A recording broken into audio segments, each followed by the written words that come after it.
नमस्कार मंडळी, खूप दिवसानंतर आली आहे तुमची आवडती आरजे सई. आपण आज जाणार आहोत कविवर्य कुसुमाग्रज या उद्यानाला. चला. संडे असल्यामुळे आणि पप्पांना सुट्टी असल्यामुळे लवकर त्यांना झोपेतून उठवलं. माझा भाऊ कृष्णा, पप्पा आणि मी गेलो रविवारच्या भटकंतीला. पाऊस थांबल्यामुळे आज खूप दिवसानंतर बाहेर पडायला भेटलो. सकाळच्या वातावरणाची मजा घेत आम्ही पोहोचलो कुसुमाग्रज उद्यानाला. तर कुसुमाग्रज स्मारक हे नाशिकमधील गंगापूर रोड इथे आहे. गंगापूर रोड येथे आहे.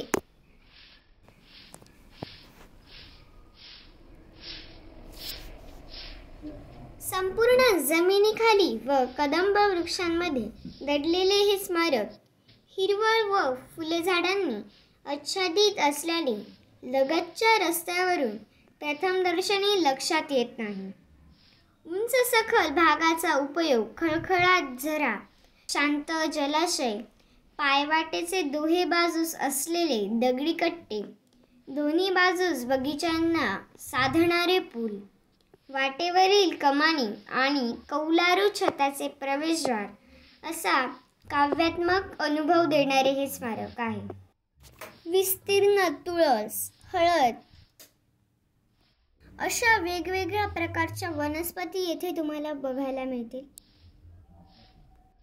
सुरुवातीला कुसुमाग्रजांच्या प्रतिमेला वंदन करून आम्ही पुढे निघालो. हे पुस्तकाचं भांडार बघून मला अतिशय आनंद झाला. मला आवडणारी गोष्ट म्हणजे त्यांनी प्रत्येक कक्षाला साजेशी अशी नावे दिलेली आहे. कुसुमाग्रजांच्या आयुष्याची संपूर्ण माहिती त्या कक्षात दिलेली आहे, म्हणून त्या कक्षाला जीवन लहरी असे नाव देण्यात आले आहे. पूर्ण वाचनालयाला अक्षरबाग असे छान नाव दिले आहे. चर्चा सत्रासाठी हे मुक्तायन आहे आणि संगीतप्रेमीसाठी हे मारवा दालन. श्रावण म्हणजे 50 प्रेक्षकांसाठी छोटे दालन. पुस्तकं म्हणजे ज्ञानाचा सागर, त्यातलंच थोडंसं पाणी प्यावं म्हणून मीही आज शिकले. MPSCच्या नोटबुक्स बघून मनाला थोडा धीर दिला आणि हळूच बाहेर निघाले. पुस्तकांची साईज बघून मी त्यांना नंतर पुन्हा भेटेल असे सांगून बाहेर निघाले. बाहेर आल्यानंतर आपला आवडता विषय सेल्फी काढले आणि बाहेर आलो. रस्त्यात लागलेल्या एका झाडावर आम्हाला सुतार पक्षी दिसला.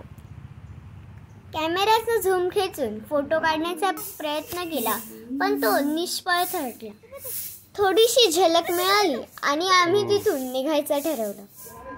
तर ट्रॅव्हल ब्लॉग आवडला असेल तर चॅनलला लाईक, शेअर अँड सबस्क्राईब करा. जर का तुम्हाला माझं चॅनल आवडत असेल तर कमेंट सुद्धा करा. धन्यवाद.